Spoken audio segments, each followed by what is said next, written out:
السلام علیکم دوستو، آج میں آپ کو لے کے جا رہا ہوں طریق کی اس گلی میں جہاں دنیا کی سب سے منظم، منصف، بے مثال حکومت کی بنیاد رکھی گئی۔ ایسی حکومت جس میں کرسی نہیں ذمہ داری تھی، حکمران نہیں خادم تھا، طاقت نہیں انصاف تھا۔ یہ ہے خلافت راشدہ کا آغاز۔ دوستو، خلافت کیا ہے، کیوں بنی، کیسے چلی اور اس نے دنیا کو کیا بدلا؟ آئیں چلتے ہیں اس وقت میں جب نبی صلی اللہ علیہ وآلہ وسلم مدینہ میں موجود تھے۔ نیا معاشرہ، ایک نئی ریاست، ایک نئی دنیا جنم لے رہی تھی۔ سب سے پہلے خلافت کیا ہوتی ہے؟ خلافت کا مطلب ایک ایسی حکومت جہاں حکمران عوام کا مالک نہیں بلکہ اللہ کے قانون کا نمائندہ ہوتا ہے، جہاں فیصلہ بادشاہ کا نہیں بلکہ عدل اور شریعت کے مطابق ہوتا ہے، جہاں حاکم امت کی قیادت کرتا ہے، امت اس کی ماتحت نہیں بلکہ اس کی ذمہ داری ہوتی ہے۔ یہ نظام بادشاہت نہیں تھا، سیاسی پارٹی نہیں تھی، ڈکٹیٹرشپ نہیں تھی، یہ تھا ذمہ داری کا نظام۔ جو فرد اعلیٰ اخلاق رکھتا ہو، انتخاب سے آئے، مشاورت سے فیصلہ کرے۔ دوستو، خلافت کا تصور اچانک نہیں آیا، یہ نبی کریم صلی اللہ علیہ وآلہ وسلم کے دور میں تیار ہوا۔ جب مدینہ پہنچے تو ایک ریاست قائم ہوئی، اس کے کچھ اصول طے ہوئے، عدل کی بنیاد رکھی، مسجد صرف نماز کی جگہ نہ رہی، حکومت کا مرکز بنی، مشاورت معمول بن گئی، بیت المال بنا، فوجی نظام، تجارتی پالیسی، سفارتکاری سب وجود میں آ گئی۔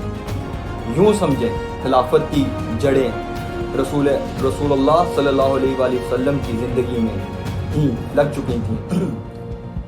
خلافت کی جڑیں رسول اللہ صلی اللہ علیہ وآلہ وسلم کی زندگی میں ہی لگ چکی تھیں۔ لیکن سوال یہ ہے، نبی صلی اللہ علیہ وآلہ وسلم کے وصال کے بعد صرف چند گھنٹوں میں امت کو نئے رہنما کی ضرورت۔ اسلامی ریاست 22 لاکھ مربع کلومیٹر میں پھیل چکی تھی۔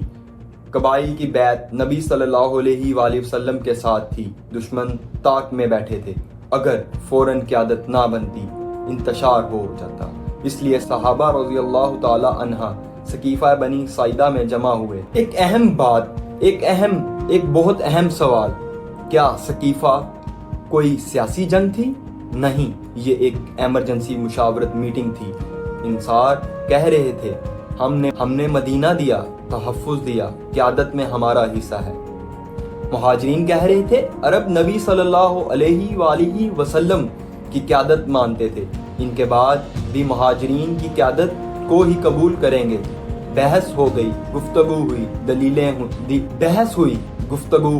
دلیلیں دی گئیں، لیکن دیکھیں عظمت، کوئی جھگڑا نہیں، کوئی کرسی کی ہوس نہیں، کوئی طاقت کی لڑائی نہیں۔ آخر میں سب نے حضرت ابوبکر صدیق رضی اللہ تعالی عنہ پر بیعت کر دی۔ لیکن کیوں؟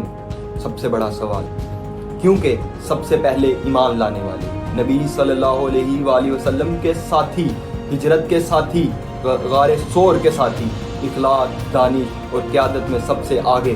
یہاں ایک اہم بات سمجھیں، خلافت راشدہ کی بنیاد 4 ستونوں پر تھی۔ سب سے پہلی عدل، یہاں امیر اور غریب سب برابر تھے، ایک قانون کے ماتحت تھے۔ دوسرا شورا، فیصلے اکیلے نہیں باہمی مشاورت سے ہوتے۔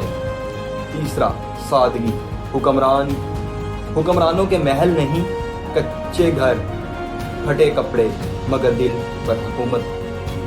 فتوحات، طاقت نہیں عدل سے دنیا فتح ہوئی۔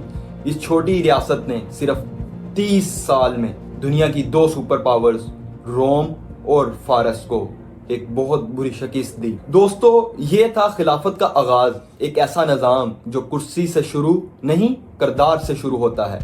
اگلی ایپیسوڈ میں ہم دیکھیں گے حضرت ابوبکر صدیق رضی اللہ تعالی عنہ تخت نہیں بوجھ اٹھایا اور امت کو ٹوٹنے سے کیسے بچایا۔